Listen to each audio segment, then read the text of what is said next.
Welcome to the Winning in Business podcast. I'm your host, Kelly Rissy, and I love talking to business professionals, leaders, and entrepreneurs who are winning in business. Are you ready to reach your next level of success? If so, join us on the Winning in Business podcast as I interview entrepreneurs, business professionals, and leaders who share how they've risen to success. Before we begin, go ahead, hit subscribe and the notification button so you'll be notified each time a new episode is released. Plug in and settle in. You're about to be inspired to rise up to your next level of success.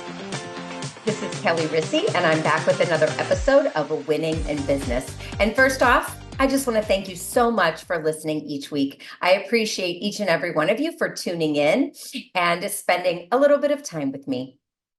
And this week, I had several conversations with different people, various businesses, and what I have noticed that I want to bring up again is the thing that I always say is that we create our own stress. And oftentimes we look at the problem and through the eyes, especially when we are business owners. My employee does this. My clients do this. My prospective clients do this, right? And so all of those different people drive us nuts. I mean, I'm just keeping it real here, right? And we wish they acted a different way. And the way that they act stresses us out. And yet at the same time, stress is a mind game, and really, if it's us. So it can be how we're reacting, how we're perceiving the situation, or it can be what we haven't put in place yet that is causing the chaos, which again goes back on us, especially if we're the business owner, right? And so, if we think about sales, if we don't have enough business and that is stressing us out, well, it's nobody else's fault. What are we doing, right? So how are we causing that stress and what can we do? Okay. If it's not the right business or the right clients, the right employees, did we go through the proper hiring process or were we very quick to hire? If we don't have the right business, who are we marketing to? What are we doing that is attracting the wrong client? Or are we not pre-framing what we do or really setting up if we go to write contracts or they're not clear enough, whatever that looks like, right? Again, that's going back on us. And then last, if we have too much business, did we forget to hire help? Are we not delegating enough? Do we need to up our prices so that we move into that next level, which then is going to, it's going to weed out some of our current business, and yet we've increased our prices, and so we're just going to scale up. So my point is, how are you creating your own stress? Sales was an example. But I look at all of the people that I talk to on a regular basis, and here are some of the things that I noticed through conversations, as well as, oh, here's how it's shown up in my life as well, right? I am human also. When we don't stand up for ourselves, if we are not saying what we want to say, we are not using our voice, we are not expressing what we want. And y'all, this can be in business and this can be in our personal relationships also. Causes stress and chaos. Are you keeping your ideas to yourself, right? This is if you're a professional and you're working in a company and you have ideas and it's time to speak up and then you don't say anything for some reason, right? And then now you're still living in the chaos when you had a really good idea. Lack of boundaries. Are your boundaries non-existent? Are your boundaries too rigid? Both can keep us stuck in that cycle of stress. The lack of boundaries means we are people pleasing. We are doing everything for everyone else. And we are constantly saying yes when we need to be saying no. Too rigid boundaries means that we are not being flexible enough.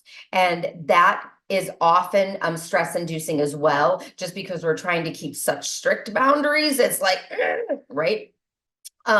Are you someone that you're like hoping everything will just fix itself? Hope is not a strategy, people. Hope is not a strategy.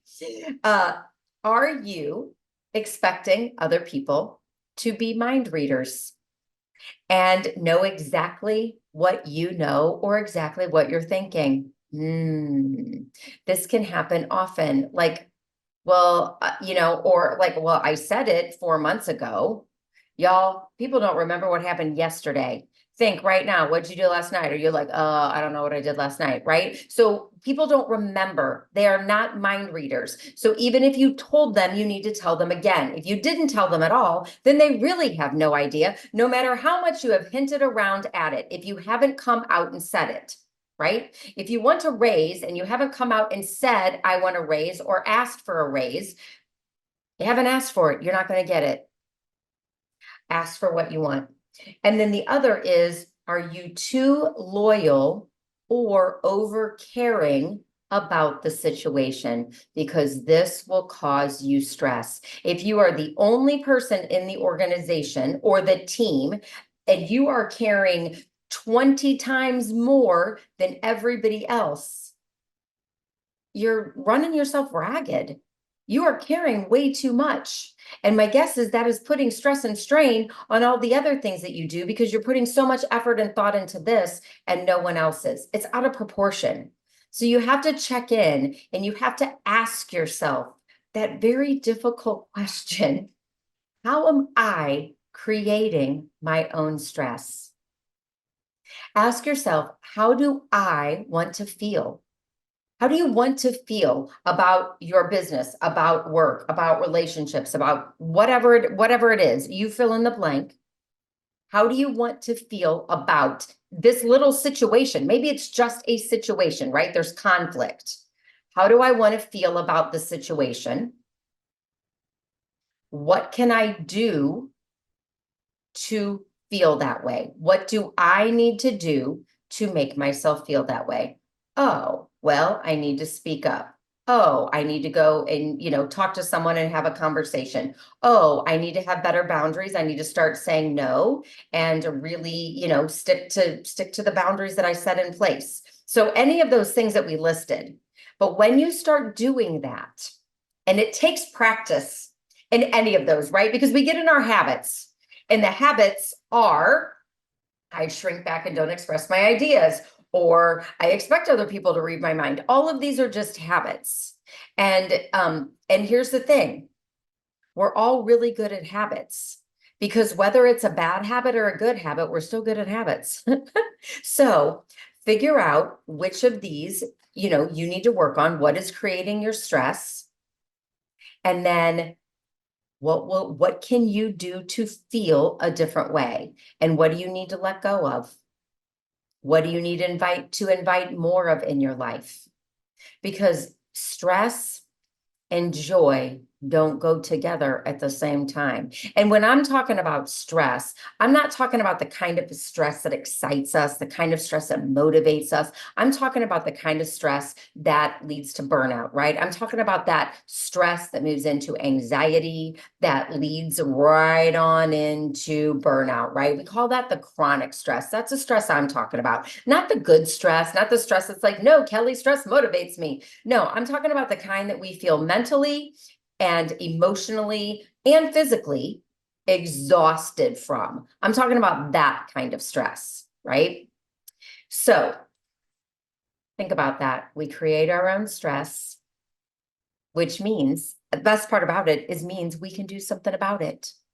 That's the beauty about it. We don't have to wait for anybody else, because when we create our own stress, we have the power to then create less stress.